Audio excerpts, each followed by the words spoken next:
क्या पाकिस्तान ने 20,000 करोड़ रुपए में अपने सारे परमाणु बम बेच दिए हैं या फिर उनको डिस्ट्रॉय कर दिया है? सबसे पहले आप ये खबर देखिए, उसके बाद हम बात करेंगे। मीटिंग हुई है और उनका असेसमेंट था कि नेक्स्ट इंडियन ब्रह्मोस स्ट्राइक होगी हमारे न्यूक्लियर कमांड और कंट्रोल एसेट्स पर। टू स्ट्रेटेजिक प्लान्स डिवीजन, अब स्ट्रेटेजिक प्लान्स डिवीजन कहा जाता है, एक्चुअली उनका न्यूक्लियर डिवीजन, उनका जो न्यूक्लियर डिवीजन है वहां पे बहुत सिक्योरिटी की गई। और उसके बाद पाकिस्तान ने अमेरिका को तुरंत फोन लगाया। और एक चीज तो हम मान ही चुके हैं इस जंग से कि भारत पिन पॉइंट एक्यूरेसी से हमला कर सकता है, तो भारत अपना वार मिस कर जाए ये हो नहीं सकता। ठीक है, तो फिर हुआ क्या है? अब देखिए, अभी देखो एक चीज और मार्केट में उड़ रही है कि पाकिस्तान में 3 दिन से लगातार भूकंप आ रहे हैं। हाँ, जब से जंग चालू हुई है ना, ये चीज भी उड़ रही है कि पाकिस्तान में 3 या 2 दिन से भूकंप आ रहे हैं। देखिए अभी धीरे धीरे आपको ये चीज भी आएगी आगे, अभी देखना। पर अब इस चीज को छोड़ दें आप, चलो इसमें भी नहीं मानते, पर एक चीज बताइए, पाकिस्तान पूरी दुनिया में एक्सपोज हो चुका है। अल कायदा का ओसामा बिन लादेन भी मिल चुका है। पूरी दुनिया पाकिस्तान से आतंकवाद की वजह से परेशान है। पर अमेरिका अचानक से पाकिस्तान को $1 बिलियन का लोन पास करवा देता है IMF से। ठीक है, और 400 करोड़ कुछ इस टाइप से पैसा अलग से वो F-16 के नाम पे पाकिस्तान को देगा। यानी कुल मिला के 20-25 हजार करोड़ के आसपास की रकम बनती है, जो कि बहुत बड़ी रकम है। ठीक है ना, पर ये पैसा ऐसे टाइम पे देना, ये भाई साहब बहुत डाउट क्रिएट करता है। तो अब देखिए दो चीजें है कि इसमें एक चीज ये हो सकती है कि भैया जैसे भूकंप वाली बात को माने तो भारत ने पाकिस्तान के परमाणु ठिकाने उड़ा दिए, क्योंकि वो अंडरग्राउंड होते हैं, समझे, अंडरग्राउंड रहता है, अंडरग्राउंड रखते, ऊपर से नहीं रखते। तो वो दोनों ठिकाने उड़ चुके हैं और इसकी एवज में अमेरिका ने पाकिस्तान को पैसा दिया है। और दूसरा पॉइंट ये होता है, चलो ये ठिकाने नहीं उड़े, कुछ भी नहीं हुए, तो ये डील हुई है पैसों की पाकिस्तान के परमाणु बमों के ऊपर ही हुई है, जिसकी हिफाजत अमेरिका करेगा, ये अमेरिका की निगरानी में होगा।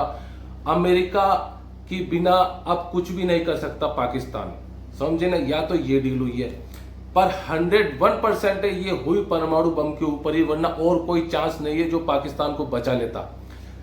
पर ठीक है, अब ये बात तो होगी, देखो हमारे लिए परमाणु बम गायब होना अच्छी बात है कि पाकिस्तान के पास परमाणु बम ना हो। देखिए परमाणु बम बहुत बड़ी प्रॉब्लम था, इसलिए आप देखेंगे कि इजराइल हमास आया था ना यहाँ पे, तो इजराइल भी इसीलिए आ गया था। और अमेरिका भी परेशान था, क्योंकि अमेरिका के भी बहुत सारे दुश्मन हैं जो आतंकवादी है।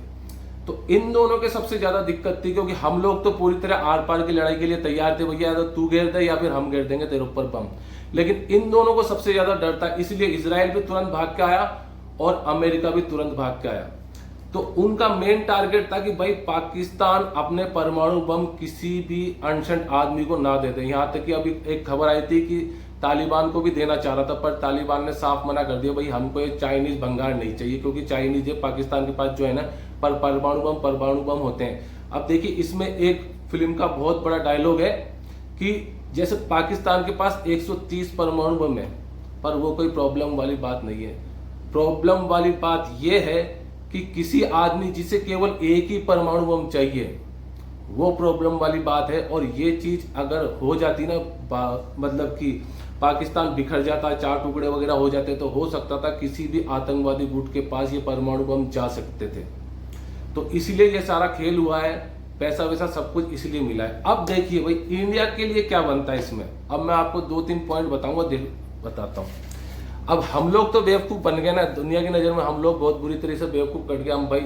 हम लोग भाई ये सोच रहे, भाई मुझे भी शुरू में गुस्सा आ रहा था, भाई पूरा कश्मीर ले लो, बलूचिस्तान अलग कर दो, कराची सिंध अलग कर दो और ये पंजाब को रहने दो। पर देखिए भाई हमारे लिए बहुत बड़ी प्रॉब्लम हो जाती है, क्योंकि देखिए अभी जो हमारे पास जो कश्मीर है ना भाई, सही बात बोलो तो वही हमारे लिए बहुत प्रॉब्लम क्रिएट कर रहा। अब हम वाला कश्मीर भी जबरदस्ती हमला करके ले लेंगे तो हमारे लिए डबल नुकसान हो जाता, फिर हम उनको भी झेलते रहते हैं। ठीक है ना, तो ये हमारे लिए तो प्रॉब्लम होती और नए गुट बनते रहते हैं। तो भारत ने पाकिस्तान से तो ये डील कर ली आगे भाई तू दोबारा कोई आतंकवादी हमला हमारे ऊपर तो करना ही मत गलती से भी, क्योंकि अब की बार हम बिल्कुल नहीं छोड़ेंगे, परमाणु बम अब तेरे पास है नहीं। तो तेरा कोई चांस ही नहीं बनता। भारत ने अब पीछे क्यों हट गया, देखिए अब देखिए सबसे बड़ा कारण बताता हूँ। देखो पाकिस्तान क्या करता था, पाकिस्तान सीज फायर करता था और अपने यहाँ पर जो ये बंटे बैठे रहते थे ना, उनको ये इशारा होता था, जैसे ही न्यूज हवा में उड़ती थी ना, भाई पाकिस्तान ने सीज फायर का उल्लंघन करा है और भारत पे हमला करा है, जैसे पहले करता था, तो ये भारत में बैठे हुए आतंकवादी वगैरह होते थे ना, तो उनके लिए एक तरह का मैसेज होता था कि भैया कुछ ना कुछ कर दो। और देखना कभी भी जब भी ये खबर आती थी ना सीज फायर की, उसी के 15-20 दिन में ही कुछ ना कुछ होता था, जरूर होता था। तो देखो इस बार इंडिया ने क्या गेम खेला है, इंडिया ने गेम खेला है कि इस बार पाकिस्तान को फंसा दिया जंग में और उधर से बलूचिस्तान वगैरह वहां से आर्मी अंदर घुसेड़ दी। अब खुद की आर्मी जाएगी तो हमारे खुद के कीमती जवान मरेंगे। और सबसे बड़ी बात, दूसरे की टेरिटरी में जाके लड़ना बहुत मुश्किल काम होता है। अब देखिए वहां के लोकल लोग जो इस चीज को कर सकते हैं ना, वो कोई नहीं कर सकता। हाँ ये जरूर है कि भारत सपोर्ट करेगा आगे चल के, जो भी होता है बनता है, पर देखिए अब देखिए पीठ पीछे पाकिस्तान को कुछ भी नहीं पता चला और बलूचिस्तान आर्मी को पूरा सपोर्ट मिल चुका है। और हमने यहाँ पर इनकी आर्टिलरी और जो भी बड़ी जो भी चीजें थी ना, सब कुछ उड़ा दी। और ऊपर से अब देखिए जो यहाँ तक कि अभी सुना है कि क्वेटा तक में जाके बैठ चुकी है बलोच आर्मी। अब देखिए भाई साहब, जब ये बैठ गई ना, अपनी पोजीशन ले गए, लोग बैठ गए, इनको निकालना बहुत मुश्किल होगा भाई साहब। अब समझ लिए कि हमने तो यहाँ से हट गए और हम थोड़ा चुच इनको परेशान करते ही रहेंगे। अब इनको सालों की लंबी जंग लड़नी पड़ेगी भैया बलूचिस्तान में, समझ गए। यानी कि जो ये हमारे साथ करना चाह रहा था, हमने इनके साथ कर दिया, समझे। अब देखिए बलूचिस्तान वाला जो मामला फैलता है ना, तो जो पाकिस्तान के पास जो कश्मीर है ना, वहां के लोग हैं, उन लोगों को 100% परेशानी होगी। अगर हम डायरेक्ट हमला करके उनको ले लेते तो वो हमको दुश्मन मानते। अब उनके भी दिक्कत होने वाली है, बहुत तगड़ी वाली। अब देखना, क्योंकि हमको चाहिए वो वाले जो कश्मीरी है ना, उनका फेवर चाहिए, उनके फेवर के बिना हम नहीं ले सकते, ठीक है। अब देखिए दूसरी बात करते हैं भाई पाकिस्तान की। भाई इमरान खान के लिए भी बातें हो रही है कि भाई इमरान खान को जेल से आज़ाद कर दिया जाएगा, पर और एक खबर ये भी आई है उड़ती कि भाई इमरान खान को भैया जहर स्लो पॉइजन भी दिया जा रहा है। यानी कि इमरान खान को ये छोड़ तो देंगे मेरे ख्याल से, लेकिन वो बचे नहीं बचे ये इसका भी गारंटी नहीं है, ठीक है ना।